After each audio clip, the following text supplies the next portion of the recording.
Park Jun-hwan was supposed to be Starship Entertainment's golden boy, the next big thing in K-pop.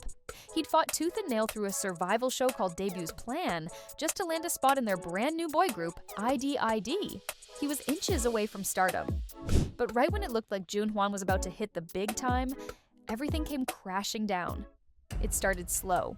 A few people popped up online, claiming they'd gone to school with him, and they were not spilling compliments. In fact, they were dropping some serious accusations. At first, fans brushed it off because there was no way the sweet-faced Joon-hwan could do something bad. But then the screenshots came, and the chat logs, and the internet went full detective mode. By May 19th, the hashtag #ParkJun1Out had exploded to the top of X.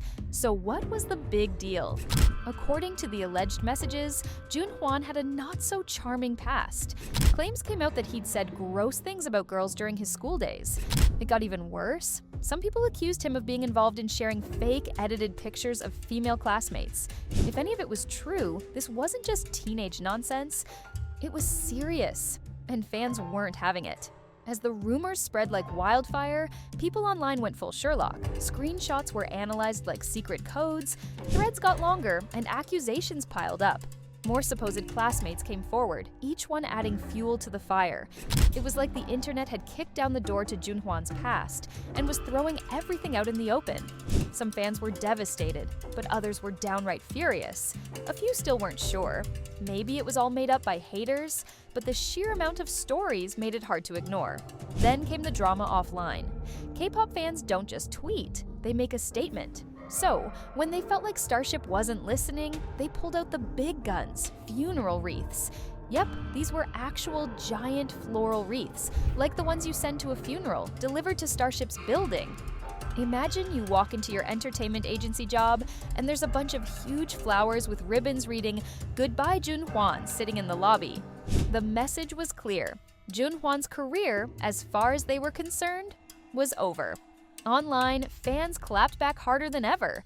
People flooded comment sections and quote retweets with everything from anger to heartbreak. "This is disgusting," one fan wrote. "I hope the victims are okay and that no one has to work with him." Others went even further, saying, "How is he still even in the lineup?" And then, the one line that kept popping up everywhere was, "He deserves jail." If this story has you hooked, don't forget to comment what you think about Joon-hwan and like and subscribe for more videos just like this one. But there was another twist to all of this. Starship Entertainment stayed silent. As the days passed, fans got more annoyed. "Seriously?" they asked. "You're just going to act like the internet didn't just explode?" Some started joking. Maybe Starship's on vacation. Others were dead serious. If they let him debut, we're done supporting this group. And who could blame them? In K-pop, even the tiniest scandal, a dating rumor, a cigarette, the wrong outfit, can derail an idol's career.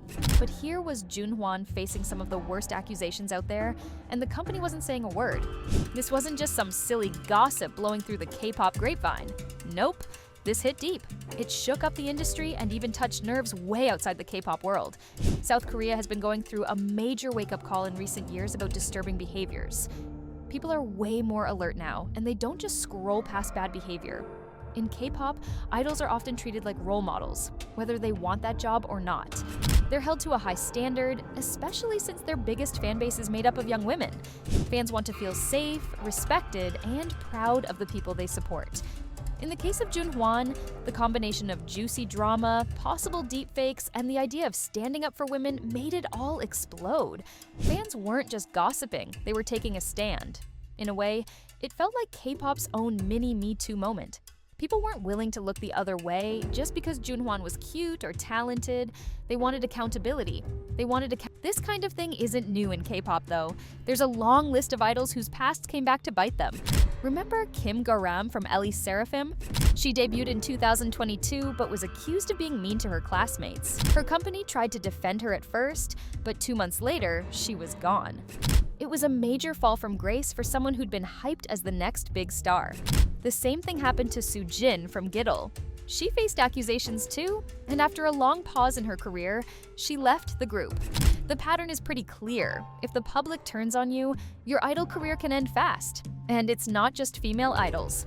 Male idols have had their share of trouble too. Sometimes it's old social media posts or private messages that resurface, showing them using offensive language or saying things that don't age well. One trainee who made rude remarks about women never even got the chance to debut. That's how serious this stuff is. In K-pop, image is everything. The moment it gets damaged, companies often cut their losses and move on. Then there are cases that go beyond bad behavior and cross into actual crime. Take the Burning Sun scandal involving Big Bang's Seungri. That wasn't just a scandal, it was a full-blown crime case with real legal consequences. Now, Joon-hwan's situation hadn't gone that far, but some fans were so upset, they said he should be behind bars. They weren't just mad, they were scared, especially for the female idols and staff who might end up working with him. What made Joon-hwan's case even more interesting was how much power fans showed. Normally, people think the company runs the show. They train the idols, make the rules, handle the money. But in reality, fans hold more power than most people realize. Without them, a group doesn't sell albums, doesn't trend, doesn't tour, so when fans unite and push back, companies have no choice but to listen. Still, asking a company to remove a member is a big move.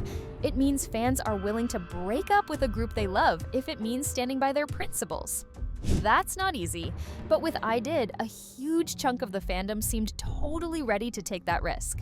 So after days of non-stop online chaos and probably a lot of stress eating and caffeine in the Starship Entertainment office, the company finally broke its silence in early June. It felt like the climax of a full-blown K-drama. Starship stood up, dusted itself off, and announced that Park Jun-hwan would no longer debut with IDD. Just like that, one of the most hyped rookie stories took a sharp left turn. Their official statement was dramatic. Starship flat out denied every single accusation. According to them, they had done a deep dive into everything and found nothing wrong. They said Joon-hwan's school record was squeaky clean and that the people posting all those stories online weren't even real classmates. And then came the twist. Starship revealed that one of the people spreading rumors had even written a handwritten apology. According to the company, some of the drama was completely made up. So suddenly, it wasn't so clear-cut. Was Joon-hwan the villain, or was he the victim of a really cruel online prank? But here's where things got confusing. Even though Starship insisted that Joon-hwan was innocent, they also announced he wouldn't be debuting with the group. Their reason was that the scandal had taken a serious toll on his mental health. They said the poor guy was under so much pressure that he decided to step down on his own and take a break. Whether that decision really came from him or was more of a quiet push from the company, we may never know. But either way, Joon-hwan was out. Starship also took a moment to apologize to fans, saying sorry for all the stress and promising to support Joon-hwan behind the scenes while he recovers. And just to make sure the internet trolls didn't get too comfortable, they added a stern warning. Anyone who spreads fake news or harmful content, especially anything involving minors, better watch out, because legal action is coming. In a way, Starship tried to have it both ways. They wanted to calm the furious fans while also defending their trainees' honor. Not exactly an easy balancing act, but they gave it a shot. For the fans who had been leading the charge with hashtags and funeral wreaths, this felt like a big win. Their voices had been heard. Joon-hwan was no longer debuting, and IDID would go forward as a 7-member group. A lot of people felt relieved. Some even gave Starship a little credit, saying at least they listened in the end, even if it took a bit too long. The message had landed loud and clear. Still, not everyone was celebrating. If Joon-hwan really was innocent, then this whole situation becomes kind of heartbreaking. A young guy who worked for years just to get his shot lost it all in the blink of an eye over online rumors. That's rough. Once a scandal hits, the industry keeps rolling, with or without you. Joon-hwan vanished from promotional materials almost overnight, like he was never part of the group at all. The others kept training, getting ready for their debut, while Joon-hwan probably sat at home trying to figure out what just happened. After this incident, companies will probably start digging deeper into their trainees' pasts and giving extra lessons on how to survive in a world that never forgets. Hopefully, they'll also learn to respond faster and not let things spiral out of control like this.